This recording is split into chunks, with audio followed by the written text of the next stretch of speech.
বন্ধুরা সবাই মিলে আড্ডা দিচ্ছি, এমন সময় পকেটে থাকা ফোনটা বাজতে শুরু করে দিল। এক বালতি রাগ নিয়ে ফোনটা তুলেই সব রাগ বদলিয়ে মিষ্টি ভালোবাসাতে পরিণত হলো, কারণ ফোনটা আম্মু করেছে। ফোনটা তুলতে আম্মু বলল, নিলয় কোথায় তুই? জি আম্মু, আমি তো বন্ধুদের সাথে বাইরে আড্ডা দিচ্ছি। তাড়াতাড়ি তুই তোর নানা বাড়ি আয়।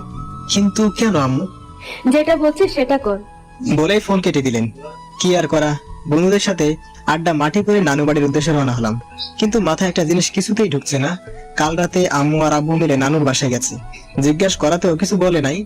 আর এখন হুট করে জরুরি তলব, এইসব ভাবতে ভাবতে নানুর বাসায় চলে আসলাম। বাসায় গিয়ে আম্মু বলে ডাকাতেই আম্মু রাফির রুম থেকে বেরিয়ে আসলেন। আম্মু কি হয়েছে? তোমাকে দেখে এত চিন্তিত দেখাচ্ছে কেন? সেটা পরে বলিস, এখন আমার সাথে চল। কোথায় আম্মু? রাফির রুমে। ঠিক আছে চলো। রাফি আমার মামাতো ভাই, অনেক ভালো আর আমার থেকে 1 বছরের ছোট। কিন্তু রাফি কি করলো? ওর তো পরীক্ষা হচ্ছে। এক রাশ চিন্তা নিয়ে রাফির রুমে যেতেই দেখলাম সবাই ওর রুমে বসে আছে, সাথে ডক্টর। আম্মু, রাফির কি হয়েছে? কাল রাত থেকে ও কেমন যেন করছে। পরে যখন তোর মামার ডক্টরের ফোন দিয়ে বাসায় আনে, তখন ডক্টর বলে রাফি নাকি এখন মানসিকভাবে অসুস্থ, কিন্তু সকাল থেকে ওর শরীরে এতটাই জ্বর হয়েছে যে ও বিছানা থেকেও উঠতে পারছে না। তাহলে ওকে হাসপাতালে নাও। সেটার দরকার নেই, কিছু সময় হলেই ঠিক হয়ে যাবে। তাহলে থাক, আমাকে ডাকার কি আছে? রাফি তো আমাদের কথা শোনে না, তাই তোমাকে ডেকে আনা হয়েছে। কিন্তু মামি, ওকে কি বলতে হবে? ওই গাদা, তোর পরীক্ষা চলছে, তুই ভুলে গেছিস? একদমই না। তাহলে তাহলে কি ওর পরীক্ষা দেওয়া লাগবে না? সেটা রাফিকেই বল। ওকে অনেকবার বলছি, কিন্তু ও শুনছে না। ঠিক আছে, আমি বলছি। রাফির কাছে গিয়ে, রাফি, ভাইয়া বলো। পরীক্ষা না দিলে হয় না? ভাইয়া তুমিও, একটা বছর আমার নষ্ট হয়ে যাবে তো। কিন্তু তুই তো অসুস্থ, পরীক্ষা দিবি কিভাবে? ভাইয়া আমি পরীক্ষা দিতে পারবো? চুপ গাধা, এই অবস্থায় ও পরীক্ষা দিবি? ঠিক আছে, তোর 1 বছর নষ্ট হবে না। কিভাবে? আমি পরীক্ষা দিব। কথাটা বলার সাথে সাথে সবাই মানে ভূত দেখছে, সবাই আমার দিকে এমন ভাবে তাকিয়ে আছে, মনে হচ্ছে আমি মঙ্গল গ্রহ থেকে আসা এলিয়েন। ওই কি বলিস? বেবি বলছিস তো? হ্যাঁ, তবে আব্বুর সাহায্য লাগবে। কি সাহায্য? পরে সমস্যা হলে সেই দিক তুমি দেখবে। ঠিক আছে, কিন্তু কোনো কিন্তু না আব্বু। এখন তোমরা সবাই বাইরে যাও। আমার কথা শুনে সবাই বাইরে চলে গেল। আমিও আমার ড্রেস বদলিয়ে একটা ড্রেস পরে নিলাম।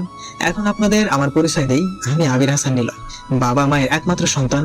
আর কিছু বলা যাবে না, সময় নাই। ড্রেস বদলিয়ে রাফি থেকে জেনে নিলাম আজ কি এক্সাম আর কিছু গুরুত্বপূর্ণ টিপস যেটা আমাকে সাহায্য করতে পারে। রাফির টেবিল থেকে বই আর পরীক্ষার সকল কাগজপত্র নিয়ে বাইরে এলাম। নিলয়, কিছু খেয়ে যা। না আম্মু, এসে খাবো। আমি ড্রাইভারকে বলে রেখেছি তোকে নিয়ে যাওয়ার জন্য, সাবধানে যাবে। ঠিক আছে আব্বু। গাড়িতে উঠে রাফির কলেজের উদ্দেশ্যে রওনা দিলাম। যেতে যেতে রাফির থেকে শোনা গুরুত্বপূর্ণ প্রশ্নগুলো করতে লাগলাম। প্রায় 30 মিনিট পর রাফির কলেজে আসলাম। রাফির কলেজ বললে ভুল হবে, এখানে আমিও পড়াশোনা করতাম। সে যাই হোক, কলেজের দিকে যাওয়া যাক, না হলে ছোট ভাইরা দেখে ফেললে সর্বনাশ। দ্রুত ক্লাসে চলে আসলাম। এসে প্রশ্নগুলো করতে লাগলাম। হঠাৎ কারো কথা কানে আসাতেই ঘুরে দেখতেই আমি অবাক। একটা মেয়ে এত সুন্দর হয় কিভাবে? দেখতে অনেক বাচ্চা বাচ্চা লাগছে, সাথে চোখে একটা চশমা। সবকিছু জাস্ট ওয়াও। মনে মনে রাফিকে 1000 বার ধন্যবাদ দিচ্ছি। এই যে এতক্ষণ ধরে ডাকতেছি, শুনতে পাচ্ছেন না? হা করে কি দেখছেন? কিছু না। আপনি এই সিটে কি করেন? পরীক্ষা দেওয়ার জন্য বসে আছি।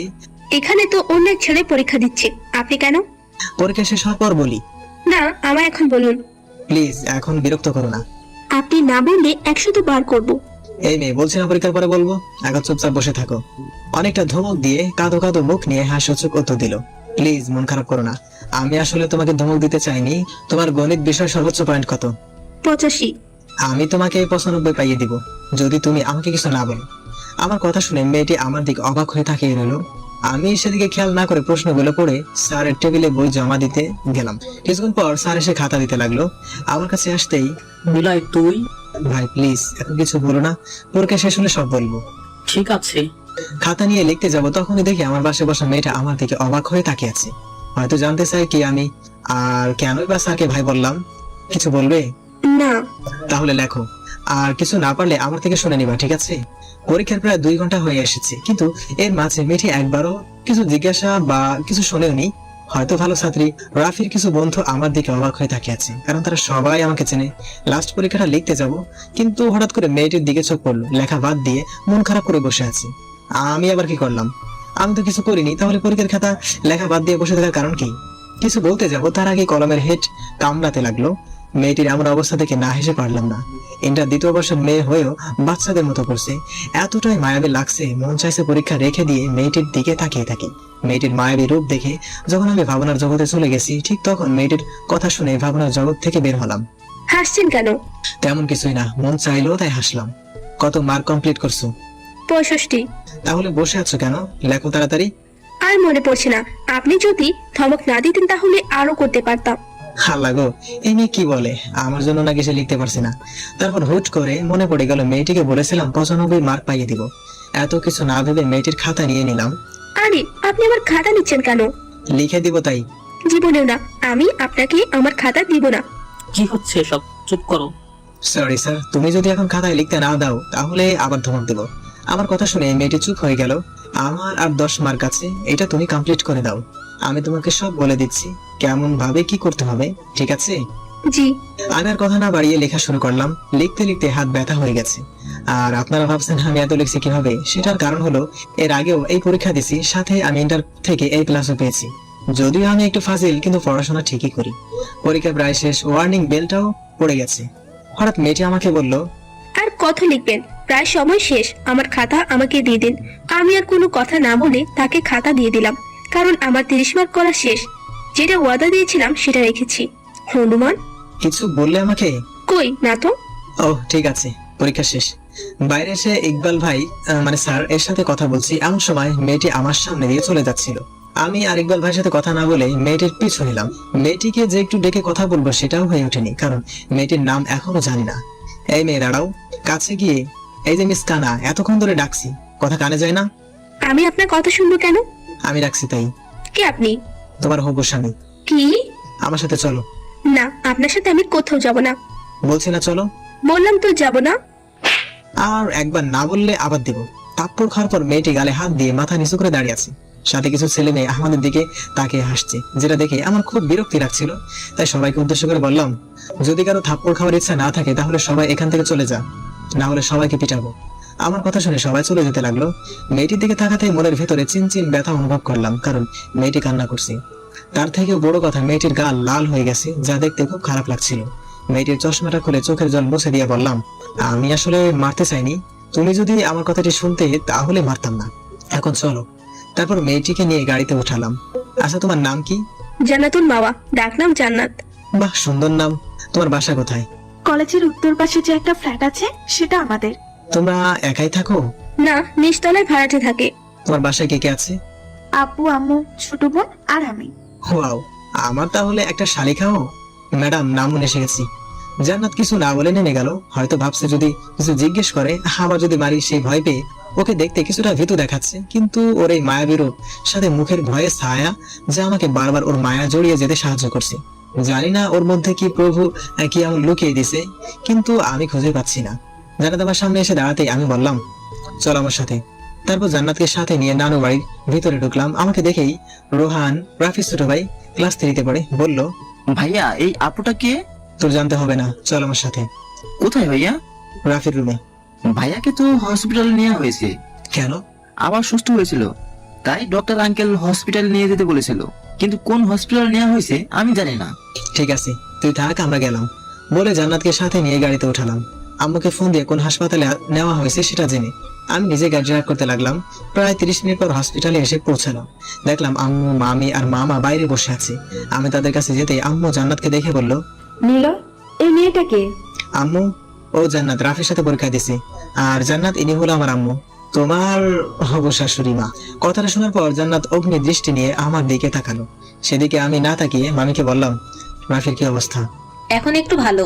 ঠিক আছে, তোমরা বাইরে থাকো, আমি জান্নাত ভেতর থেকে আসছি। জান্নাতকে সাথে নিয়ে রাফির বেডের কাছে গিয়ে বললাম, একে চেনো ডিয়ার হবু বউ? খবরদার, আমাকে আর হবু বউ বলবেন না, বললে কিন্তু আমি আত্মহত্যা করব। থাকবি নাকি তুমি? সেটা চাই বলেন। হয়েছে, এখন একে দেখো, রাফিকে দেখিয়ে। চিনি, ইনি রাফি যে আমার সাথে। এখন চলো, তোমার বাসা থেকে আবার চিন্তা করবে। জান্নাতকে আর কিছু বলার সুযোগ না দিয়ে বাইরে চলে আসলাম। বাইরে এসে আম্মু, মামি আর মামার সাথে কথা বলে জান্নাতকে নিয়ে গাড়িতে উঠালাম। কিন্তু জান্নাত কেমন ভাবে যেন তাকিয়ে আছে, হয়তো কিছু বলতে চাইছে। কিছু বলবে? যদি বকায় না মারেন তাহলে বলতে পারি। ঠিক আছে, বলো। কিছু বলবো না। ওনার কি হয়েছে? একটু মানসিক ভাবে অসুস্থ, সেই জন্য ওর পরিবর্তে আমি পরীক্ষা দিচ্ছি, যেন রাফির একটা বছর নষ্ট না হয়। ও জান্নাতের সাথে কথা বলতে বলতে জান্নাতের বাসার সামনে আসতে আমাকে থামতে বললো। আমি এক পাশে থামতেই জান্নাত নেমে বাসায় চলে যেতে লাগলো। কেউ কাউকে সাহায্য করলে ধন্যবাদ বলতে হয় আমি বলি না। বলেই দৌড়ে বাসার ভেতরে চলে গেল। আমিও আর সেখানে না থেকে বাসার উদ্দেশ্যে রওনা দিলাম। বাসায় এসে মামাকে ফোন দিয়ে বললাম রাফির সবগুলো পরীক্ষা আমি দিব। রাফির অবস্থার কথা চিন্তা করে মামাও আর না করলো না। পরীক্ষার রুমে ঢুকে দেখতে পেলাম জান্নাত সিটে বসে আছে আর কি যেন আনমনে ভেবেই চলেছে। প্রতিটা মানুষের কিছু ভালো লাগার বিষয় থাকে, তার মধ্যে একটা হলো ভালোবাসার মানুষটা দুষ্টু মিষ্টি পাগলামি। এই জন্যই হয়তো রবি ঠাকুর এভাবে বলেছেন, আমরা সেটাই মুগ্ধভাবে উপভোগ করি যেটা আমাদের উপভোগ করার বিষয়। সে যাই হোক, আমি তো আর রবি ঠাকুর না যে তার কথার ব্যাখ্যা দিব। অনেকক্ষণ জান্নাতকে দেখার পরে সিটে গিয়ে বসলাম। আমার বসা দেখে প্রথমে কিছুটা ভয় পেয়েও তেমন কোনো রিয়াক্ট করলো না। কেমন আছো হবু বউ? জান্নাত কিছু না বলে অগ্নিময় দৃষ্টি নিয়ে আমার দিকে তাকালো। ওর চোখের ভাষাটা কিছুটা হলেও আমি বুঝতে পারছিলাম। ওর চোখ দুটো দেখে বোঝাই যাচ্ছে আমায় এখনই চিবিয়ে খাবে। কি হলো, কথা বলছো না কেন? কি বলবো শুনি? আর আমায় বউ ডাকার আপনি কে? আমাদের কি বিয়ে হয়েছে? কেন বউ, রাগ করছো কেন? এখন না হয় কিছুদিন করে ঠিকই বিয়ে হবে। অসম্ভব, আমার জান থাকতে আপনাকে আমি বিয়ে করব না। সেটা না হয় সময় বলে দিবে। জান্নাতের সাথে কথা বলতে বলতে স্যার এসে পরীক্ষার প্রশ্ন আর খাতা দিল। পরীক্ষা শেষ করে আমি জান্নাতের জন্য অপেক্ষা করছি। কিছুক্ষণ পরে জান্নাত রুম থেকে বের হলো। জান্নাত, এদিকে চলো। না, যাব না। আর আজ মারলে আমি বাসায় গিয়ে আম্মুকে বলে দিব। জান্নাতের কথা শুনে আমি হাসবো নাকি কান্না করব ভেবেই পাচ্ছি না। এত বড় মেয়ে হয়েও 3 থেকে 4 বছরের মেয়েদের মতো কথাবার্তা। প্লিজ, তোমার সাথে আমার একটা জরুরি কথা আছে। না, আমি যাব না। আপনার জন্য কাল আমি আম্মুর থেকে বকা শুনছি। আশেপাশে তাকিয়ে দেখলাম ছাত্রছাত্রীর সংখ্যা তেমন কোনো নেই। এই সুযোগটাতে মায়াবতী গালে একটা ছোট্ট ভালোবাসার পরশ রেখে দিলাম। চুমুটা দেওয়ার পরে জান্নাত আমার কলার ধরে কলেজের এক পাশে নিয়ে গেল। তুই আমাকে চুমু দিলি কেন? ওরে মা, এই মেয়ে এগুলো কি বলে? এই মেয়েকে কেউ ধমক দিলে চুপ হয়ে যায়, সেই কিনা রেগে কথা বলছে, সেটাও আবার তুই করে। অবশ্য এরকম ভাবে কথা বলাটাই স্বাভাবিক, কারণ অপরিচিত কেউ এভাবে চুমু দিলে রাগ করাটাই সাজে। কিন্তু হবু বউটাকে অনেক রূপবতী লাগছে। রাগ করলে জান্নাতকে এতটা রূপবতী লাগে না। না দেখলে হয়তো জীবনের অনেক বড় একটা জিনিসের অপূর্ণতায় রয়ে যেত। জান্নাতকে দেখে মনটা চাইছে জড়িয়ে ধরে একটু আদর করি।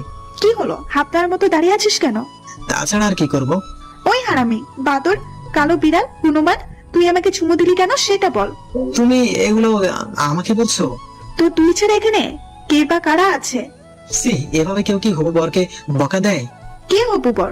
কেন আমি? আর একবার যদি বাজে কথা বলিস তাহলে তোকে মেরেই ফেলবো। তোমার লজ্জা করে না এভাবে কাউকে মারতে? শালা লুচো, তোর লজ্জা লাগে না আমাকে চুমু খাস? আমি তো আমার... তোর পায়ে পড়ি প্লিজ, আর বউ বলিস না। ঠিক আছে, আজ আর বলবো না। তারপর আর কোনো কথা না বলে জান্নাত চলে গেল। আমিও বাসায় চলে আসলাম। বাসায় এসে দেখি আম্মু বসে আছে। আমাকে দেখে, একটা সত্যি কথা বলবি? আমি কি মিথ্যা কথা বলছি? কোনো না, মিথ্যা কথা, কারণ আমি সত্য বলার থেকে মিথ্যা কথাই বেশি বলি। হ্যাঁ, আইসে আমার সত্যবাদী ছেলে। এখন তুই আমাকে সত্যি করে বল, ওই মেয়েটাকে? কোন মেয়ে আম্মু?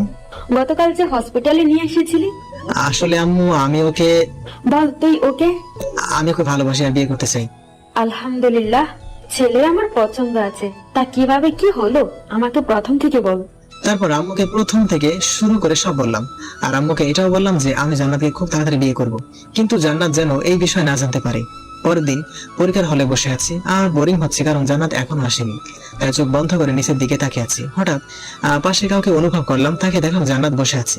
কিন্তু আজ একটু মন খারাপ লাগছে। যে কেউ আজ জান্নাতকে দেখে বলে দিবে আজ ওর মন খারাপ। জান্নাত, তোমার কি মন খারাপ? কি হলো বলো? আজ জিরি অ্যাক্সিডেন্ট করছে। জিরিকে? আমাদের বাসার বিড়াল। বিড়াল? কেউ বিড়ালের জন্য নাকি মন খারাপ করে, সেটাও আবার পরীক্ষার হলে? জান্নাত যেভাবে মন খারাপ করে আছে, ওকে দেখে মনে হবে ওর কোনো আত্মীয় ইন্তেকাল করেছে। কিন্তু পাগলিটা এমন ভাবে কথা বলছে যেন ওর বেস্ট ফ্রেন্ড। কি হলো, হাসতেছেন কেন? না, তেমন কিছু না, এমনি। ও জি, সেদিনের মতো পরীক্ষা শেষ করে বাইরে বের হলাম। কিছুক্ষণ পর জান্নাত বের হলো। ওকে ডাকাতেই মন মরা হয়ে কাছে আসলো। জান্নাত, একটা কথা বলি? বলেন। আমি তোমাকে ভালোবাসি আর তোমাকে বিয়ে করতে চাই। আমি আপনাকে ভালোবাসি না, আর আপনাকে তো আমি জীবনেও বিয়ে করব না। ড্যাঙ্গা সার কোথাকার। কি বললে তুমি? আবার বলো। গাধা হনুমান। বলে হুসাইন বোল্টের মতো দৌড়ে চলে গেল। আমারও ভালো লাগলো জান্নাতের এমন পাগলামি। এরই মাঝে 7টা পরীক্ষা শেষ, আর মাত্র 2টা আছে। না জানি পাগলিটা আমার ভালোবাসা বুঝবে কিনা। আর ইদানিং আমি কেন জানি না জান্নাতের প্রতি অনেকটা দুর্বল হয়ে পড়েছি। ওকে না দেখলে মনে হয় পৃথিবীটাই থমকে গেছে। মনে হয় বন্দুকের বুলেট গুলো আমার হৃৎপিণ্ডকে ছিন্ন ভিন্ন করে দিবে। রাতে খাবার টেবিলে বসে আছি, এমন সময় আব্বু বলল, নিলয়, তোমার আম্মু যা বলেছে সেগুলো কি সত্যি? কি বলছে আম্মু তোমাকে? তোমার বিয়ের কথা। জি আব্বু, কিন্তু তোমার কাছে একটা অনুরোধ আছে, প্লিজ বলো, রাখবে? বলো। আমি যে জান্নাতকে বিয়ে করছি এটা ওকে বলবে না, সেটা জন্য তুমি যা ইচ্ছা করো। কিন্তু নিলয়, আব্বু আমি কোনো কিন্তু শুনতে চাই না। আর আম্মু তুমি তো কিছু বলো। ঠিক আছে, আমি আর তোর আব্বু মিলে জান্নাতের বাবা মায়ের সাথে কথা বলবো। এখন তুই জান্নাতের বাসার ঠিকানা বল। তারপর জান্নাতের বাসার ঠিকানা দিয়ে এসে পড়াশোনা করে ঘুমিয়ে গেলাম। পরের দিন পরীক্ষার জন্য যেতে একটু দেরি হয়ে গেল। হলে গিয়ে দেখলাম জান্নাত সিটে বসে আছে। কি করো? আপনার চোখ নেই? আমি করি। আরে রাগ করছো কেন? জান্নাত একটা কথা জিজ্ঞেস করি। কি? আমি তোমাকে সত্যিই ভালোবাসি আর আমি তোমাকে বিয়ে করতে চাই। আপনার কি কোনো কথা কানে চাই না? আমি আপনাকে কতবার বলবো আমি আপনাকে ভালোবাসি না, আর আমার প্রাণ থাকতে আমি কোনোদিন আপনাকে বিয়ে করব না। কেন করবে না? তোর সাহস কি করে হয় আমাকে স্পর্শ করার, ছোট লোক জানোয়ার! আমি বুঝতেই পারিনি জান্নাত এরকম কোনো কাজ করবে। আশেপাশে তাকিয়ে দেখলাম সবাই আমার দিকে অবাক হয়ে তাকিয়ে আছে। রাফির কিছু বন্ধু যারা আমাকে চেনে তারা আমার দিকে আসতে চাইলেও হাত দিয়ে বারণ করি যেন তারা না আসে। জান্নাতের চোখের দিকে তাকাতেই বুকের ভেতরে ব্যথা অনুভব করলাম। মনে হচ্ছে কেউ আমার হৃৎপিণ্ডকে আঘাত করছে, কারণ জান্নাতের চোখ থেকে যখন তখন বৃষ্টি নামতে পারে। জান্নাতের এমন অবস্থা দেখে ওর রাগান্বিত করার জন্য প্রস্তুত হলাম। যদিও থাপ্পড়টার ব্যথা এখনো করছে, তারপরও ভালোবাসার মানুষকে খুশি করতে লাগলাম। আমি জানি তুমি এখন কান্না করবে, জানি তো তুমি চিৎকার দিলে। কে বলছে তোকে? তোমার চোখ। চোখ কি কথা বলতে পারে? মজা নিস আমার সাথে? আর একবার যদি আমার রাগাতে আসিস তাহলে তোর খবর আছে। যেভাবে থাপ্পড় মারছো এরপরও কিছু করবে? সরি।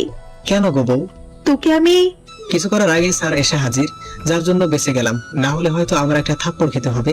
বউটাকে শান্তশিষ্ট লাগলেও ঠিক সেরকম না। যেভাবে থাপ্পড় দিছে আমার বাপের জন্ম মনে হয় এত জোরে থাপ্পড় খাইনি। সেদিনের মতো পরীক্ষা শেষ করে বাসায় চলে আসলাম। ফ্রেশ হয়ে আম্মুকে ডাকলাম। কি রে, মন খারাপ নাকি? না আম্মু। তাহলে কিছু বলবি? কিছু বলার ছিল। তাহলে বল। আম্মু তুমি তো জানো আমি জান্নাতকে কতটুকু ভালোবাসি। হ্যাঁ জানি তো, আমার পাগল ছেলেটা আমার ছেলের বউকে অনেক অনেক ভালোবাসে। কিন্তু আম্মু জান্নাত আমাকে বুঝতেই চায় না। কেন বুঝতে চাই না সেটা কারণ জিজ্ঞেস করেছিস কখনো জান্নাতকে? কি জিজ্ঞেস করব? শুধু থাপ্পড় দেয়। আম্মু তুমি হাসছো কেন? তো নয়তো কি করব? তোর মতো ফাজল ছেলেকে থাপ্পড় মারা কি কম কথা? আম্মু ঠিক আছে, এখন বল আমাকে কি করতে হবে? কিছু টিপস দাও। তারপর আম্মু থেকে কিছু টিপস নিয়ে ঘুমিয়ে গেলাম। পরের দিন অর্থাৎ শেষ পরীক্ষা দিতে কলেজে চলে আসলাম। পরীক্ষার হলে ঢুকতেই দেখতে পেলাম জান্নাত আজ অনেক হাসি খুশি। মনে মনে সৃষ্টিকর্তাকে হাজারবার ধন্যবাদ দিলাম, কেননা আম্মুর থেকে কিছু টিপস কাজে লাগাতে হবে। জান্নাতের কাছে যেতেই আমাকে অবাক করে দিয়ে জান্নাত বলল, আপনার সাথে আমার কিছু কথা আছে। বলো। না এখন না, পরীক্ষা শেষ হলে বলবো। জান্নাতকে এত হাসি খুশি দেখে আমারও কেন জানি না অনেক ভালো লাগছিল। তাই জান্নাতকে বললাম ঠিক আছে। পরীক্ষা শেষ করে বাইরে দাঁড়িয়ে আছি, এমন সময় জান্নাত এসে আমার সামনে দাঁড়ালো। বলো কি বলবে? অনেকটা আগ্রহ প্রকাশ করে কথাটি জিজ্ঞেস করলাম। আমার বিয়ে ঠিক হয়ে গেছে। কি তুমি আমাকে মিথ্যা বলছো? তাই না? আপনাকে মিথ্যে বলে আমার কি লাভ?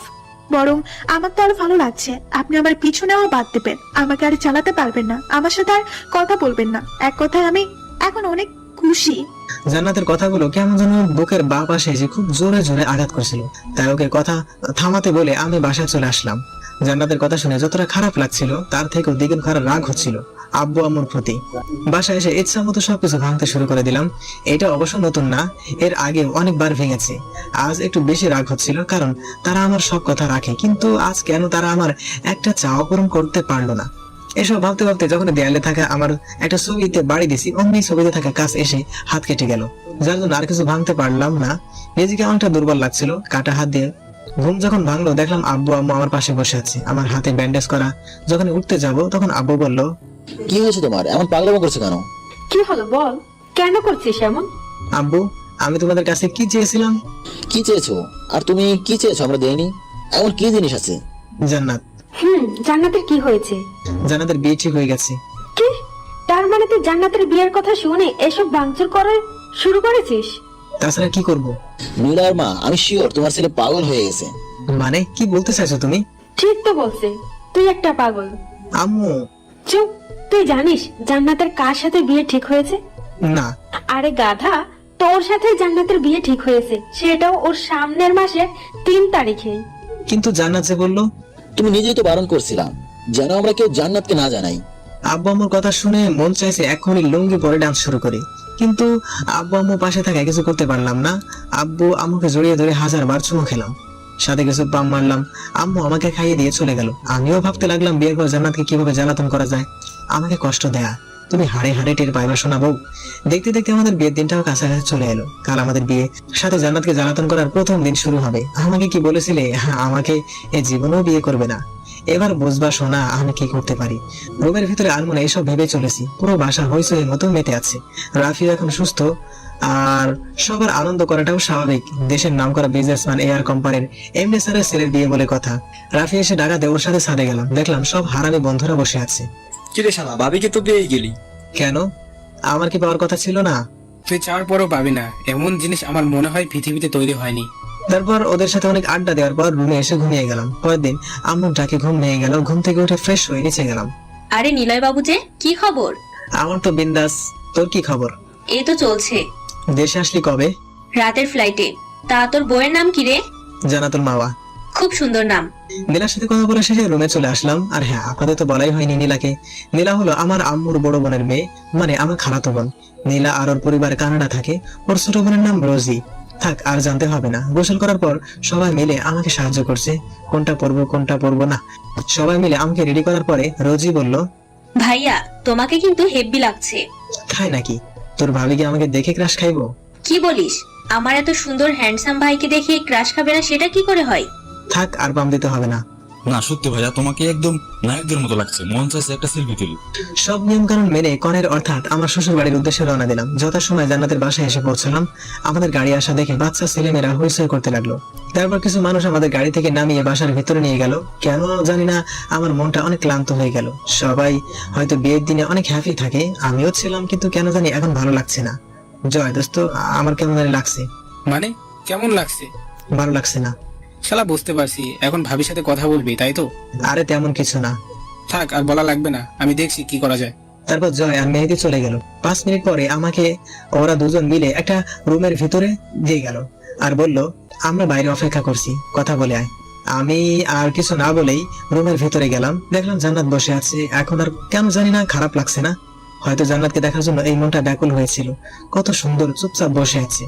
হয়তো আমাকে এখনো দেখেনি, দেখলে এতক্ষণ মনে হয় থাপ্পড় খেতে হতো। সো মিসেস নিলয় কেমন আছেন? কথাটি বলার সাথে সাথে জান্নাত আমার দিকে তাকালো। ওর তাকানোর মাঝে অনেকটা খুব বিদ্যমান ছিল। হয়তো ভাবছে আমি এখানে কেন। আপনি এখানে?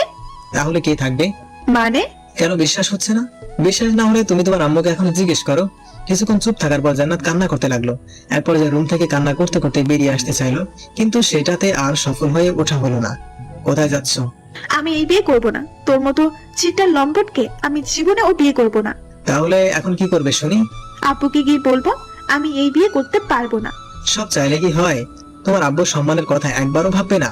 আমি জানি তুমি এমনটাই করতেই, তাই তো এরকম একটা গেম খেলতে হলো। কারণ তোমার যে জেদ, যার কাছে সবাই খুব অকাত। কিন্তু শোনো বউ, এখন যে তোমার আর কোনো জেদকে সফল করতে পারবে না। নিজের মনে মনে কথাগুলো ভাবছি। এমন সময় জান্নাত আবার কান্নাকাটি শুরু করে দিল, যে আমার কাছে খুবই খারাপ লাগছিল। তাই বন্ধুদের সাথে করে সেখান থেকে চলে আসলাম। কিছুক্ষণ পর কিছু ছেলে ও মেয়েরা জান্নাতকে নিয়ে আসলো, কিন্তু এখন জান্নাতকে একদম বাজে দেখাচ্ছে। চোখের কাজল লেপটে গেছে আর চোখ দুটো লাল হয়ে রয়েছে। মনে হচ্ছে আমাকে দেখার পর থেকে শুধু কান্নাই করছে। কিন্তু বাগলিটাকে কি করে যে বোঝাবো, খুব ভালোবাসি তোমাকে। জান্নাতকে এভাবে দেখে নিজের মধ্যে খারাপ লাগা, বিরক্তই কাজ করলো। কোনো ভুল করছি না তো? নিজেই নিজেকে প্রশ্ন করছি, কিন্তু কোনো উত্তর পাচ্ছি না। যত সময় আমাদের বিয়েটা হয়ে গেল, শুনেছি বাসর রাত সবার জন্য স্বপ্নের আর রোমান্টিক হয়, কিন্তু আমার জন্য মোটেও তা হচ্ছে না। প্রায় 30 মিনিট ধরে বাসর ঘরে দাঁড়িয়ে আছি, আর ওদিকে বউ আমার বিছানার উপর বসে কান্না করছে। কান্না করছে তো করছে, থামার নাম গন্ধ কিচ্ছু নাই। কত শখ ছিল সিনেমার হিরোদের মতো করে বাসর ঘরে ঢুকবো, বউ আমাকে দেখে সালাম করবে, তারপর আমরা গল্প করব, কিন্তু তা আর হলো না। কেন যে কান্না করছে কিছুই বুঝতেই পারছি না। আরো কিছুক্ষণ দাঁড়িয়ে থাকার পরে জান্নাতের কাছে গেলাম। কান্না করছে কেন? কি হলো বলো? খবরদার আমার পাশে বসবি না। অনেকটা রাগ দেখিয়ে কথাটি বললো। জান্নাতের এমন চেহারা দেখে ভয় পাওয়ার মতো। জান্নাত আমার দিকে যেভাবে তাকিয়ে আছে তা দেখে আমার 1 নাম্বার পেয়ে যাওয়ার মতো অবস্থা। তারপরেও বললাম, তুমি এভাবে রাগ করছো কেন? তোকে কি বললাম? একটাও কথা বলবি না। আরে আমি কি করেছি বলবে তো? কি করেছিস মানে? তুই আমাকে জোর করে বিয়ে করলি কেন? জোর করেছি মানে? তুই যদি ওভাবে প্ল্যান না করে আমাকে বিয়ে করতি তাহলে আমি কিছু বলতাম না, কিন্তু তুই আমার সাথে গেম খেলে বিয়ে করছিস। এটাকে আমি জোর বলবো না তো কি বলবো? তুমি জানো না, স্বামীকে তুই করে কথা বলতে নাই, বললে স্বামীর অমঙ্গল হয়। কে স্বামী? কেন আমি? আমি তোকে স্বামী হিসেবে মানি না। কিন্তু আমাদের যে বিয়ে হলো সেটা? আমি বিয়েও মানি না। দরকার হলে আমি তোকে ডিভোর্স দেব, তবুও তোকে স্বামী মানা ইম্পসিবল। ঠিক আছে, তোমার আমাকে স্বামী মানতে হবে না, এখন ঘুমিয়ে পড়ো, অনেক রাত হয়েছে। তাহলে তুই বিছানাতে কি করিস? জান্নাতের কথা শুনে আমি তো অবাক, কারণ আমি বিছানা ছাড়া কোথায় থাকবো। তারপরেও জিজ্ঞেস করলাম, কেন বিছানায় না থেকে কোথায় থাকবো? বিছানায় থাকবি মানে? তোর সাথে আমি এক বিছানায় ঘুমাতে পারবো না। জান্নাত, আমি বিছানা ছাড়া ঘুমাতে পারি না। জান্নাতের থেকে থাপ্পড় খেয়ে গালে হাত দিয়ে ওর দিকে করুণ দৃষ্টিতে তাকিয়ে আছি। থাপ্পড় দেওয়ার পরে জান্নাত আবার বলতে শুরু করলো, বিয়ে হয়েছে বলে আমার কাছে স্বামীর অধিকার খাটাতে আসবি না, না হলে ভালো হবে না। কি হলো, দাঁড়িয়ে রইলি কেন? সেটা তোমার ভাবতে হবে না। চুপচাপ সোফার উপরে ঘুমা, হনুমান, কালো বিড়াল, লুচ্ছু বদমাইশ। আল্লাহ গো, আমার তুইরা লও। ওই চুপ, যা ঘুমা তাড়াতাড়ি। আর কিছু বললাম না, মানে বলার সাহস নাই। যদি আমার মতো নাদান পোলারে আবার মারে। আম্মা গো, আমি কাকে বিয়ে করলাম? কথা কথা শুধু মারে। এক বালতি দুঃখ নিয়ে ঘুমিয়ে পড়লাম। সকালে অবশ্য আমাকে কেউ ডাকে ঘুম থেকে উঠাতে লাগে না, আমি নিজে নিজে ঘুম থেকে উঠি। ঘুম থেকে উঠে দেখলাম জান্নাত এখনো শুয়ে আছে। দেখতে একদম বাচ্চাদের মতো লাগবে। জান্নাতকে দেখেই কেউ মনেই করবে না গত রাতে কি কি করতে পারে। এখন ওকে অনেক নিষ্পাপ লাগছিল। ওঠার জন্য ডাক দিব ভাবছি, কিন্তু গত রাতে থাপ্পড় আর বকার জন্য ডাকার সাহসিকতা খুঁজে পাচ্ছি না। যদি আবার মারে, তার থেকে বরং এই নিষ্পাপ মুখখানা উপভোগ করি। জান্নাতকে দেখতে দেখতে খেয়ালই করিনি জান্নাতের ঘুম থেকে উঠে পড়েছে। ওই হনুমান, কখন থেকে ডাকছি, কানে যায় না? হ্যাঁ, কিছু বললে? তুই আমার রুমে কি করিস? তোমার রুম মানে? কাল যে আমাদের বিয়ে হলো, এত তাড়াতাড়ি ভুলে গেলে? জান্নাত আর কিছু না বলে ফ্রেশ হওয়ার জন্য বাথরুমে চলে গেল। কিছুক্ষণ পর ফ্রেশ হয়ে রুমের ভেতরে এলো। নীল রঙের শাড়িতে জান্নাতকে অপরূপ লাগছিল। তার সাথে খোলা চুলগুলো এখনো ভেজায় রয়েছে, যা দেখতে জান্নাতকে নীল পরীদের মতো লাগছে। আয়নার সামনে দাঁড়িয়ে শাড়ি আর চুল ঠিক করতে যখন জান্নাত ব্যস্ত, তখন আমার অন্য চিন্তা ভাবনা ঘুরপাক শুরু করে দিছে। মন চাইছে পিছন থেকে জড়িয়ে ধরি। যখন জান্নাতের কাছে যাওয়ার জন্য পা বাড়ালাম, ঠিক তখনই গত রাতে থাপ্পড়ের কথা মনে করে গালে হাত দিয়ে ফ্রেশ হওয়ার জন্য চলে গেলাম। ফ্রেশ হয়ে রুমে আসতে অবাক, কারণ বিছানার উপর আমার ড্রেস রাখা হয়েছে। তার পাশে জান্নাত বসে আছে। মনে মনে ভাবছি হয়তো জান্নাত আমাকে ভালোবাসে, ড্রেসগুলো আলমারি থেকে বের করে রেখেছে যেন এগুলো আমি পরি। ধন্যবাদ শোনা বউ, ড্রেসগুলো বের করে রাখার জন্য। বইয়েই গেছে আপনার ড্রেস বের করা? তাহলে আপনার মা এসে আমাকে বললো এগুলো বিছানার উপরে রেখে দিচ্ছে, তাই রাখছি। এখন চলুন, নিচে আমাদের জন্য অপেক্ষা করছে সবাই।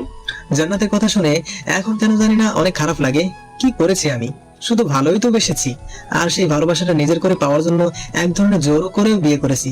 কিন্তু আমি তো অনেক বেশি ভালোবাসি, কেন বুঝতে চায় না। নিজের মনকে শান্ত করে উত্তর দিলাম, তুমি যাও, আমি আসছি। দুজনকে একসাথে যেতে বলেছে। ঠিক আছে, তুমি একটু অপেক্ষা করো, আমি রেডি হয়ে নিচ্ছি। তারপর ড্রেসটা পরে নিচে চলে এলাম। সবার সাথে কিছুক্ষণ কথোপকথন করে নাস্তা করে রুমে চলে এলাম। কিছুক্ষণ পরে জান্নাত এসে বলল, বিকেলে আমাদের নিতে আসবে। তো আপনি কি যাবেন? হ্যাঁ, যাবো। হনুমান কোথাকার কোনো কিছুতেই না বলে না। কি বললে? কিছু না। বউটাও হয়েছে, কখনো তুই আবার কখনো আপনি, না জানি মাথার কোন তার ছেঁড়া। স্বার্থশিষ্ট থাকাতে অনেক কিউট লাগলেও একদমই কিউট না, পেতনি একটা। সর্বদা শুধু বকা আর মার খেতে হয়। বিকেলে জান্নাতের বাসা থেকে কিছু মানুষ এসে আমাকে আর জান্নাতকে সাথে করে নিয়ে গেল। জান্নাতের বাসার সবাই মিশুক হলেও আমি তাদের মতো না। কেমন যেন সবার সাথে কথা বলতে আমার লজ্জা লাগে। এরই মাঝে জিতু, জান্নাতের ছোট বোন, বয়স আনুমানিক 7 বা 8 হবে, আমার কাছে এসে বলল, দুলা ভাই, আপনার কি মন খারাপ? কই না তো। আপনি কারোর সাথে কথা বলছেন না, তাই জিজ্ঞেস করলাম। না জিতু, আমি আসলে তোমাদের সবার মতো মিশুক না, তাই এখানে বসে আছি। ও, এখন চলেন রাতের খাবার খাওয়ার জন্য, আপনাকে ডাকছেন, সবাই অপেক্ষা করছে। ঠিক আছে, চলো। তারপর জিতুর সাথে নিচে চলে গিয়ে রাতের খাবার খেয়ে রুমে চলে আসলাম। আর এখানে শুরু হলো আরেক সমস্যা, কারণ জান্নাতের রুমে কোনো সোফা নেই। কি আর করা, ফ্লোরে ঘুমাতে হবে, কারণ থাপ্পড় খাওয়ার পর থেকে ফ্লোরে ঘুমানো শতগুণে ভালো। ফ্লোরে বিছানা পারছি, এমন সময় জান্নাত এলো। কি হলো, কি করছেন? বিছানা পারছি। কেন? ঘুমাবো তাই। তোমার রুমে তো আর সোফা নেই যে সোফাতে ঘুমাবো, আর থাপ্পড় খাওয়ার ইচ্ছা নাই, তাই এখানেই বিছানা পারছি। Good boy. তারপর আর কোনো কথা না বলে ঘুমিয়ে গেলাম। কিন্তু সকাল হতেই হলো একটা সমস্যা। সকালে ঘুম থেকে উঠতে কণ্ঠটা কেমন যেন গম্ভীর লাগছে, মনটা খারাপ করে বসে আছি। এমন সময় জান্নাত রুমে এলো। কি হলো, বসে আছেন কেন? যান, ফ্রেশ হয়ে নিচে আসুন, সবাই অপেক্ষা করছে। জান্নাতকে কোনো কথা না বলে বাথরুমে এসে ফ্রেশ হতে চলে গেলাম। অন্যদিকে জান্নাতের কথা, কি ব্যাপার, নীলয় আমাকে কিছু বললো না কেন? আমি ওর সাথে খারাপ ব্যবহার করছি, কিন্তু এখন তো কিছু করিনি, তাহলে কিছু বললো না কেন? পরক্ষণে জান্নাতের মনে পড়লো গত 2 দিন যাবত নিলয়ের সাথে কেমন ব্যবহার করেছে, কিন্তু নিলয় তো আমাকে কিছুই বলে না, বরং সে নিজেই আমাকে রাগানোর জন্য কথা বলে যেন আমি যেন খুশি থাকি। কিন্তু আমি ওর সাথে যা করছি সেটা কি ঠিক করছি? না, এটা কখনো ঠিক হতে পারে না। আমি কিছুদিন পরে নিলয়ের থেকে মাপ চেয়ে নিয়ে কাছে টেনে নিব, কিন্তু এত সহজে আমাকে হার মানা চলবে না। রুমের মধ্যে জান্নাত আনমনে একা একা কথা বলছি। জান্নাতকে দাঁড়িয়ে থাকতে দেখে জিজ্ঞেস করলাম, তুমি দাঁড়িয়ে আছো কেন? আপনার কণ্ঠটা এমন লাগছে কেন? না তেমন কিছু না। আপনি বলবেন নাকি থাপ্পড় দিব? এত মারতে চাও কেন? শুধু শুধু মারে। এবার মারলে আমি কিন্তু কান্না করবো। যেটা বলছি সেটা বলেন, এত কথা বলেন কেন? কিছুক্ষণ চুপ থাকার পরে বললাম, আসলে গত রাতে ফ্লোরে ঘুমানোর জন্য মনে হচ্ছে একটু ঠান্ডা লাগছে, তবে সেরে যাবে। সেরে যাবে মানে? আর আমাকে বলতে পারেননি ফ্লোরে ঘুমালে আপনার সমস্যা হবে? বাসার ঘরে বলেছিলাম, হয়তো শুনেনি। ঠিক আছে, আপনি বসে থাকেন, আমি খাবার নিয়ে আসছি। বাবা এত কেয়ার, স্বামী হিসেবে মেনে নিলে নাকি এখনই? জি না, আপনি এখন আমাদের বাসায়, তাই আপনার কিছু হলে আমার আব্বু আম্মু আমাকে ছেড়ে কথা বলবে না, তাই কথাটা বললাম। জান্নাত আর কিছু না বলে রুম থেকে চলে গেল। আমি ড্রেস পরে বিছানায় বসে আছি, তখন আম্মু কল করলো। হ্যাঁ আম্মু বলো, কেমন আছো? আমি ভালো আছি, কিন্তু তোর গলা কেমন যেন শোনাচ্ছে। এই হলো মা জাতি, ছেলের কিছু হলেই জেনে যাবে। সৃষ্টিকর্তা মনে হয় সকল মাকে সন্তানদের মনের কথা আর অবস্থা বোঝবার ক্ষমতা দিয়ে দিয়েছেন। এমন মা জাতিকে জানাই হাজার হাজার সালাম। কি হলো, কথা বলছিস না কেন? হ্যাঁ আম্মু বলো। তোর কণ্ঠ এমন শোনাচ্ছে কেন? আসলে আম্মু নতুন বাসা তো, তাই হয়তো ঠান্ডা লেগেছে। তুমি চিন্তা করো না, ঠিক হয়ে যাবে। ঠিক আছে, ঔষধ খেয়ে নিস। আম্মু এখন রাখছি, পরে কথা হবে। ঠিক আছে আম্মু। আমার সাথে কথা বলে ফোনটা বিছানাতে রাখতেই না রাখতেই জান্নাত প্রশ্ন করলো, কে ফোন করেছিল? আরে তুমি কখন এলে? আমি যেটা প্রশ্ন করছি সেটা আগে বলেন। গার্লফ্রেন্ড ফোন করেছিল। তাহলে আম্মু বলছিলেন কাকে? হনুমান? জানার পরেও জিজ্ঞেস করো কেন? হয়েছে, আর বলতে হবে না। এখন খাবারটা খেয়ে এই ওষুধটা খেয়ে নেন, আর হ্যাঁ, বিকেলে আমরা ঘুরতে বেরোবো। ঠিক আছে। তারপর খাবার খাওয়ার পরে ওষুধটা খেয়ে নিলাম। ভালো না লাগার জন্য আবার ঘুমিয়ে গেলাম। ঘুম থেকে উঠে ফ্রেশ হয়ে ঘুরতে বের হলাম। আমি, জান্নাত আর আমার একমাত্র শালিকা জিতু। জান্নাতের থেকে জিতু হাজার গুণে ভালো। শালার বউটা কথায় কথায় ঝাড়িয়ার বকা দেয়, আর শালিকা কত সুন্দর করে কথা বলে। যদি জান্নাতের জায়গায় জিতু থাকতো কত ভালোই না লাগতো। মনে মনে বকা দিচ্ছেন? মা মানে কাকে বকা দিব? তাহলে চুপচাপ আছেন কেন? কোথায় চুপচাপ আছে? দুলাভাই তো আমার সাথে কথা বলছে, বরং তুমি নিজেই তো আমাদের সাথে কথা বলছো না। জিতু, তুই থাপ্পড় চিনোস? জিতু তো ঠিকই বলেছে, আর এসব বাদ দাও। তারপর আরো কিছুক্ষণ ঘোরাঘুরির পরে বাসায় মানে শ্বশুরের বাসায় চলে এলাম। রাতের খাওয়া দাওয়া শেষ করে ঘুমানোর জন্য ফ্লোরে বিছানা পারছি, এমন সময় জান্নাত রুমে এলো। কি করছেন? এই তো বিছানা পারছি। আমার তো বিছানায় ঘুমানোর কপাল নাই। রং দেখলে আর পাচ্ছি না, বিছানা পাততে হবে না। আপনি এখন থেকে বিছানাতেই ঘুমাবেন। আর তুমি কোথায় ঘুমাবে? আপনার সাথেই।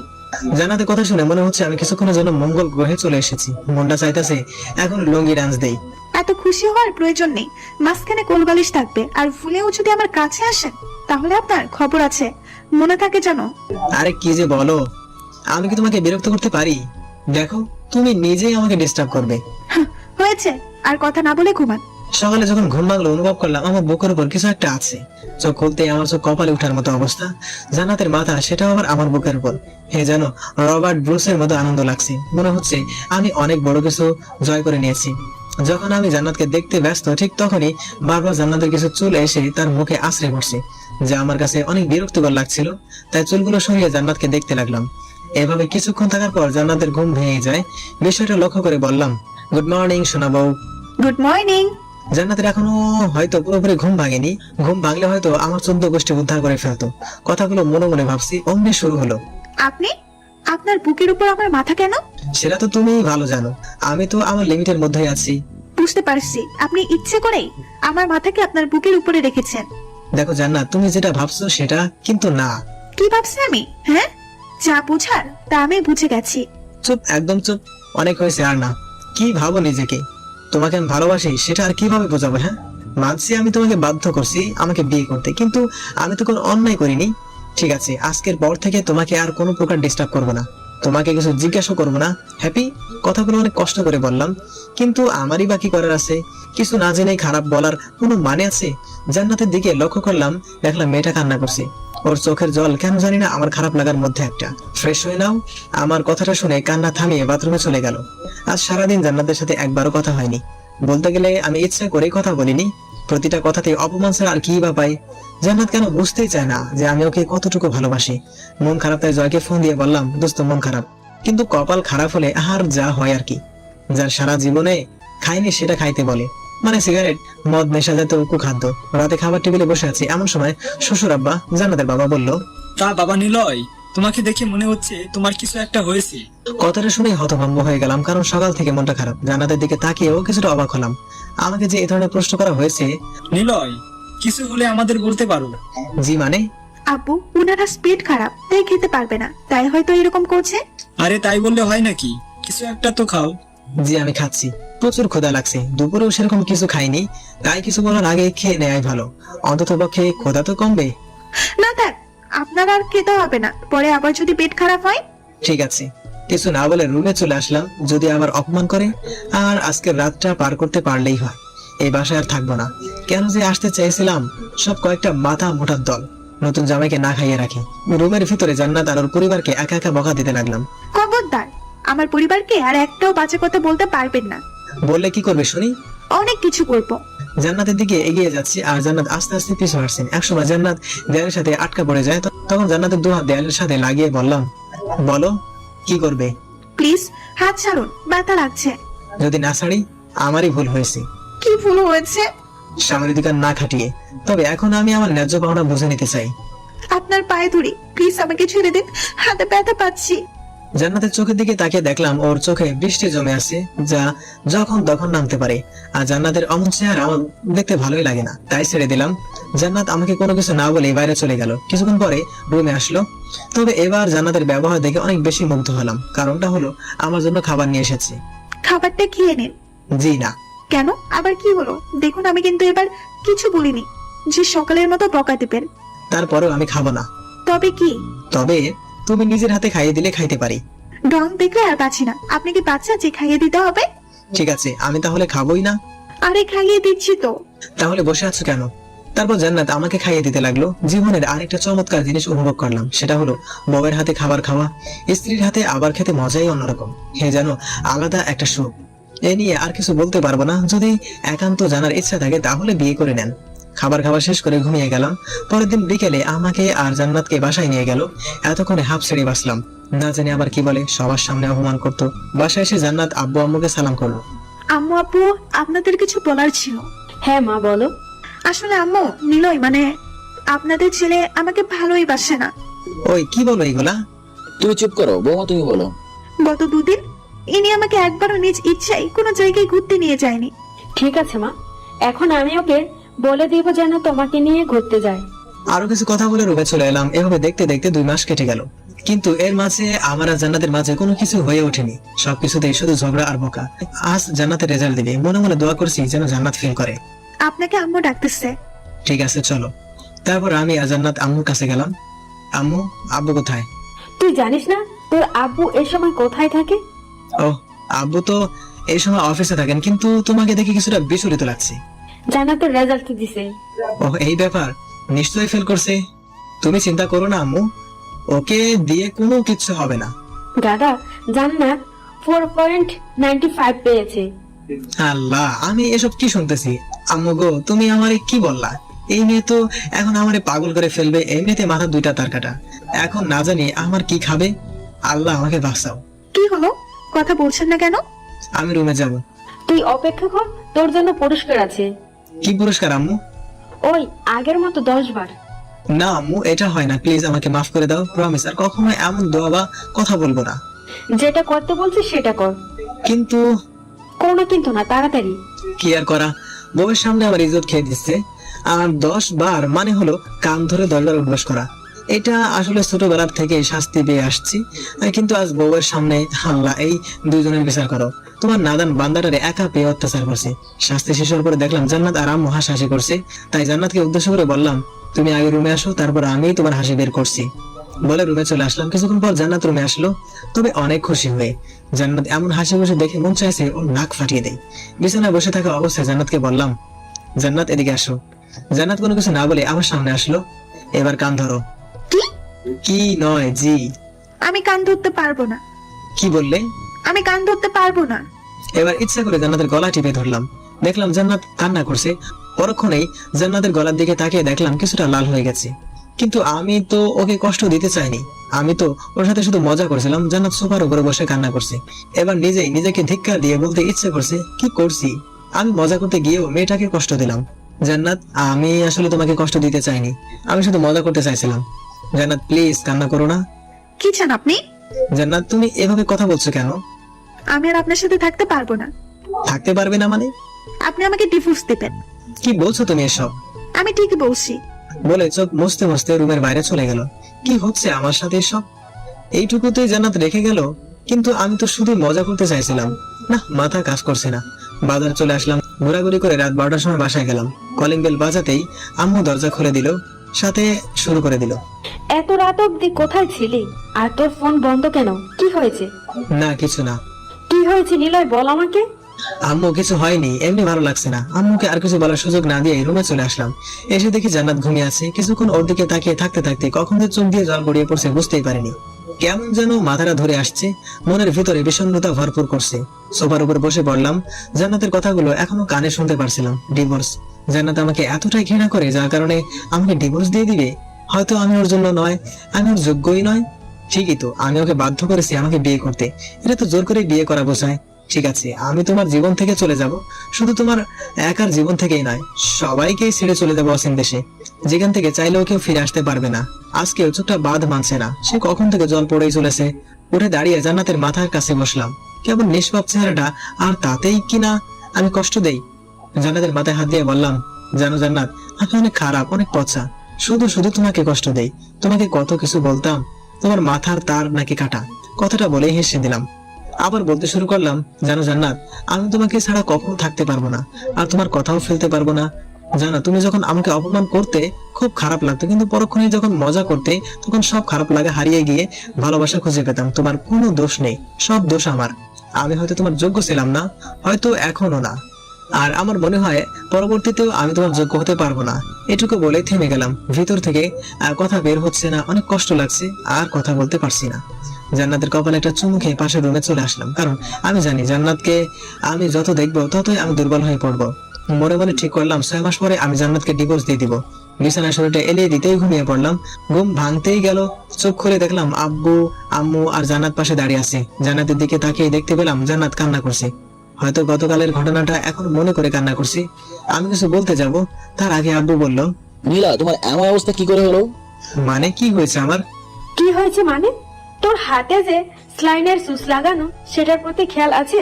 কি হয়েছে বাবা তোর? প্লিজ আমাদের বল। এতক্ষণ খেয়ালই করিনি আমার হাতে সুচ লাগানো, কিন্তু আমার হঠাৎ এই অবস্থায় আমি নিজেই অবাক হচ্ছে। কি হয়েছে আমার? আম্মু, আমার কি হয়েছে? সেটা তো আমরা তোর থেকেই শুনতেই চাইছি। মানে কি বলতে চাইছো তুমি? তোর কিসের এত চিন্তা, যার জন্য তোর এই অবস্থা? মানে আজ সকালে যখন জান্নাত আমাদের ডেকে এই রুমে নিয়ে আসলো, তখন তোকে ডাকার পরেও তুই কোনো রেসপন্স দিচ্ছিলি না। তাই ডক্টরকে ফোন দিয়ে আসতে বলে তোর বাবা। ডক্টর এসে বলল তুই নাকি অতিরিক্ত চিন্তা করছিস, তাই তুই নাকি মানসিক ভাবে অসুস্থ। এখন বল তোর কি হয়েছে? আম্মু, আমার কিছু হয়নি, তুমি একদম চিন্তা করো না। আর এখন তোমরা যাও, আমি একটু বিশ্রাম করব। আমার কথা শুনে আব্বু আম্মু চলে গেল। জান্নাত আমার দিকে করুণ আর্তনাদে তাকিয়ে আছে। জান্নাত, আমি আসলে সরি তোমার সাথে জোর করে বিয়ে করার জন্য। আমি তোমাকে সত্যি অনেক বেশি ভালোবাসি। জান্নাত কিছু না বলেই দৌড়ে রুম ত্যাগ করলো। 2 দিন বাসায় থেকে রেস্ট নিলাম, এখন অনেকটা সুস্থ মনে হচ্ছে। নিচে এসে দেখি আব্বু আর জান্নাত বসে আছে। আমাকে দেখি আব্বু বলল, নীলা, আমি চাই এখন থেকে তুমি আর মানে আব্বু? মানে জান্নাতকেও তোমাদের ভার্সিটিতেই ভর্তি করানো হয়েছে। কিন্তু আব্বু, বিয়ের পরেও? বিয়ে হয়েছে তো কি, তোকে যেটা বলা হয়েছে সেটা করবি ব্যাস। আর কিছু বললাম না। জান্নাত হয়তো নিজে পড়াশোনা করতে চাই, যেখানে জান্নাতের পুরো ভবিষ্যৎ পড়ে আছে। মনে বলার সাহস পেলেও মুখে বলার সাহস নেই। কেন বলবো আমি? জান্নাত তো আমাকে সহ্য করতে পারে না, আর সেখানে আমার কিনা কথা তার ভালো লাগবে বলে মনে হয় না। আব্বু আম্মুর সাথে কথা বলে রুমে চলে আসলাম। পরের দিন ভার্সিটি যাওয়ার জন্য রেডি হচ্ছি, এমন সময় জান্নাত হাতে একটা চিরকুট নিয়ে আমার সামনে এসে দাঁড়ালো। কিছু বলবে? জান্নাত কিছু না বলে হাতে থাকা চিরকুটটা দিয়ে বাথরুমে চলে গেল। জান্নাতের ব্যবহার দেখে অনেক অবাক হলাম। কিছু না ভেবে চিরকুটটি পড়ার জন্য খুলে ফেললাম। লেখা ছিল, একটু অপেক্ষা করুন, আমি রেডি হয়ে নিচ্ছি, তারপর একসাথে যাব। কথাগুলো পড়ে হতাশ হয়ে পড়লাম। আমাকে তুমি এতটাই ঘৃণা করো, যার জন্য সামান্য কথাটা অব্দি বলতে পারলে না? চিরকুটটা হাতে নিয়ে এসব ভাবছি, এমন সময় জান্নাত এলো। ওকে সাথে করে নিয়ে এলাম। আব্বু আম্মুর সাথে কথা বলে ভার্সিটির উদ্দেশ্যে রওনা হলাম। বাসা থেকে ভার্সিটির দূরত্ব কম হওয়ায় তাড়াতাড়ি চলে এলাম। তারপর জান্নাতকে তার রুমটা দেখিয়ে দিয়ে বন্ধুদের কাছে এলাম। সবাই মিলে আড্ডা দিচ্ছি, এমন সময় দেখলাম জান্নাত আমাদের দিকে আসছে। একটু শুনবেন? হ্যাঁ বলো। ওই যে দেখছেন কিছু ছেলে দাঁড়িয়ে আছে, কেন, কি হয়েছে? আমাকে দেখে অনেক বাজে বাজে মন্তব্য করছে। জান্নাতের কথাগুলো শুনে মাথায় আগুন জ্বলে গেল। সাকিবের হাতে থাকা স্ট্যাম্প নিয়ে দৌড়ে ছেলেগুলোর কাছে গেলাম। ওদের সবাইকে উদ্দেশ্য করে বললাম, ওই মেয়েটাকে কে কি বলছে? সব ছেলে চুপ হয়ে গেল, কারণ তারা সবাই আমাকে চেনে। আমাকে বললে ভুল হবে, আমার রাগটাকে চেনে। আর কিছু বলার আগে স্ট্যাম্প দিয়ে এলো পাথারি মার শুরু করলাম। মারতে মারতে কখন মাথা ফেটে গেছে বুঝতে পারিনি। জয়, সাকিব সহ আমাকে থামাতে পারছে না। আমার উদ্দেশ্য একটাই, একেবারে মেরে ফেলবো। এমন সময় কে যেন আমার হাতের স্ট্যাম্প ধরে ফেললো। চেহারা না দেখেই দিলাম একটা কষে থাপ্পড়। থাপ্পড়টা দেওয়ার পরে এই জন্য আমার শরীর থেকে জান বের হয়ে যাওয়ার মতো অবস্থা, কারণ সেখানে আর কেউ ছিল না, জান্নাত ছিল। থাপ্পড়টা এতটা জোরে দিছি যার জন্য জান্নাত সেন্সলেস হয়ে গেছে। আশেপাশে তাকে দেখলাম ভিড় জমে গেছে। জয়, সাকিব, রাহুলকে বললাম, তোরা এই জানোয়ারটাকে দেখ, আমি জান্নাতকে নিয়ে হাসপাতালে যাচ্ছি। জান্নাতকে জরুরি বিভাগ থেকে ট্রিটমেন্ট করে নিয়ে বাসায় এলাম। এরই মাঝে 2 দিন আর স্কুলে যায়নি। আজ সকালে রাহুল ফোন দিয়ে ভার্সিটিতে আসতে বললো, আর আমারও বাসায় থাকতে ভালো লাগছিল না, তাই ভার্সিটিতে যাওয়ার জন্য রেডি হচ্ছিলাম। এমন সময় জান্নাত এলো। কিছু বলবে? বলো, কি বলবে? আবার মারবেন না তো? আরে তোমাকে মারতে যাবো কেন বলো? আমিও ভার্সিটি যাব। কিছুক্ষণ চুপ থাকার পর জান্নাতকে রেডি হতে বললাম। নিচে বসে আম্মুর সাথে কথা বলছি, তখন জান্নাত রেডি হয়ে নিচে এলো। তারপর আম্মুকে বলে আমি আর জান্নাত বের হলাম। একটা কথা বলি? বলো। চলেন আজ রিক্সা করে যাই। তোমার দরকার হলে যাও, আমি যেতে পারবো না। কেন পারবেন না? যেতে পারবো না, ব্যাস। এত কথা বলো কেন? জান্নাত আর কিছু বললো না। তারপর গাড়ি নিয়ে ভার্সিটিতে এলাম। ভার্সিটিতে আসতে বন্ধুরা এলো। এলাই তোকে প্রিন্সিপাল স্যার ডাকছে। কেন? সেটা বলিনি। ঠিক আছে, তোরা থাক, আমি আসছি। আরে না, সাথে ভাবিকেও নিয়ে যেতে বলেছে। ঠিক আছে, তাহলে তোরাও চল। তারপর প্রিন্সিপাল স্যারের রুমে ঢুকতে দেখতে পেলাম ওই ছেলেটাকে দেখে মাথায় আগুন জ্বলে উঠলো। মন চাইছে কুপিয়ে হত্যা করি। মুলা, এদিকে আসো। জি স্যার, বলুন, কি বলবেন? তারপর স্যার সেদিনের ঘটনা বললো। সবকিছু শুনে আমি জান্নাতের দিকে তাকালাম। ওকে দেখে মনে হচ্ছে এই ছেলেটাকে এখনই মেরে ফেলবে। জান্নাতের কানের কাছে গিয়ে বললাম, ছেলেটাকে কি করব? ভার্সিটি থেকে বের করে দিব? যেন কোনো মেয়ে আর এরকম জানোয়ারদের মুখ থেকে বাঁচে মন্তব্য না শুনতে হয়। আমাদের দুজনের কথা বলা দেখে সাকিব চুপ করতে বললো, তাই আর কোনো কথা বললাম না। নিলয়, এখন তুমি কি চাও? স্যার, ছেলেটা আমার স্ত্রীকে বাজে মন্তব্য করেছে, এর জন্য সে উপযুক্ত শাস্তিও পেয়েছে। কিন্তু সেদিন আমি ছিলাম বলেই আর কিছু করতে পারিনি। কিন্তু যদি অন্য কোনো দিন কোনো মেয়েকে বাজে মন্তব্য করে তাহলে তাদের কি হবে? তাই আমি আর জান্নাত চাই এরকম ছেলেদের আমাদের ভার্সিটি থেকে বের করে দেন। ঠিক আছে, তাই হবে। এখন তোমরা যাও। প্রিন্সিপাল স্যারের রুম থেকে বেরোতেই রিয়ার সাথে দেখা হলো। আরে নিলয়, কেমন আছিস? ভালো, তুই কেমন আছিস? ভালো, চল সবাই মিলে মাঠে গিয়ে আড্ডা দেই। ঠিক আছে, তোরা যা, আমি জান্নাতকে রুমে দিয়ে আসছি। আর শোন, ওই জামরুল গাছটার কাছে গিয়ে বস, তাহলে সুবিধা হবে। সুবিধা মানে? এসে বলছি। তারপর ওদের সাথে কথা না বাড়িয়ে জান্নাতকে ওর রুমে দিয়ে আড্ডা দেওয়ার জন্য চলে গেলাম। এসে দেখলাম সবাই বসে আছে, সাথে কিছু পেট নিও। কে রে শালা, কোথা থেকে ওটা হলো? চুপ শালি, তোর লজ্জা করে না এসব বলতে? এ আইসে সাধু, যখন তুই আমাদের বলিস তখন এগুলো কি হয় শুনি? ওই তোরা চুপ করবি? আনেলাই, তুই আগে বল এখানে বসে আমাদের কি সুবিধা? আরে তোদের না, শুধু আমার। মানে হলো ওই যে দেখছি রুমটা, ওইটা হচ্ছে জান্নাতের, আর এখানে বসেছি এই জন্য যেন জান্নাতের রুমটা দেখতে পারি। তাই বল। তারপর সবাই মিলে অনেক আনন্দ করে রুমে চলে এলাম। তারপর সবগুলো ক্লাস করার পর বাইরে জান্নাতের জন্য অপেক্ষা করতে লাগলাম। কিছুক্ষণ পর জান্নাত এলো, কিন্তু জান্নাতকে দেখে মনে হচ্ছে অনেক রেগে আছে। মনে মনে ভাবলাম হয়তো স্যার বকা দিছে। ভালোই হয়েছে, ভার্সিটিতে আসার সব মিটে গেছে। কাল থেকে তো আর ভার্সিটিতে আসবে না। ভালোই হয়েছে, এসব ভাবছি আর মুসকে আসছি। গাড়ির সামনে এসে জান্নাতকে বললাম, গাড়িতে ওঠো। কি হলো, ওঠো। রিক্সা ছাড়া যাবো না। জান্নাতের কথা শুনে মনটা চাইতেছে ধরে একটা আছাড় মারি। নিজেকে স্বাভাবিক করে বললাম, রিক্সা না গেলে হয় না? থাক তুই তোর গাড়ি নিয়ে, আমি চললাম। বলে সামনের দিকে হাঁটা ধরলো। কি আর করা, ড্রাইভারকে ফোন দিয়ে বললাম ভার্সিটি থেকে যেন গাড়িটা নিয়ে যায়। কথা বলতে বলতে দেখলাম জান্নাত একটা রিক্সা উঠে পড়েছে। দৌড়ে রিক্সার কাছে গেলাম। যখন উঠতে যাবো তখন জান্নাত ধাক্কা দিয়ে সরিয়ে দিল। যা বাবা, আরে এখন আবার এমন করছো কেন? তুই তোর গাড়ি নিয়ে বাসায় যা, এখানে কি করতে আসছস? যা ভাগ এখান থেকে। এই তুমি আমাকে তুই করে বলছো কেন? আমার মুখ আমি বলতে পারি। জান্নাতের কথা শেষ হতেই আমি রিক্সায় উঠে বসলাম। তারপর রিক্সাওয়ালা মামাকে বললাম চালাতে। এখন বলো, তুমি রাগ করছো কেন?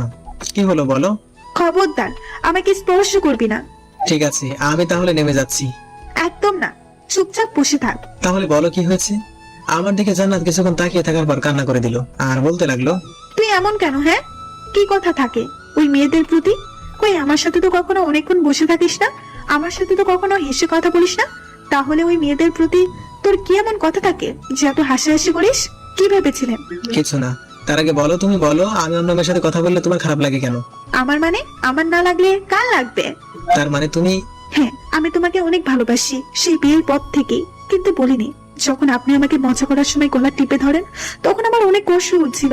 তাই এইসব বাজে কথা বলেছিলাম। কিন্তু আপনি যখন বাসায় আসছিলেন না, তখন অনেক কান্না করেছিলাম। রাতে যখন আপনি বললেন আপনি আমাকে ছেড়ে চলে যাবেন, তখন জানো আমার অনেক কান্না করতে ইচ্ছে করছিল, কিন্তু করিনি।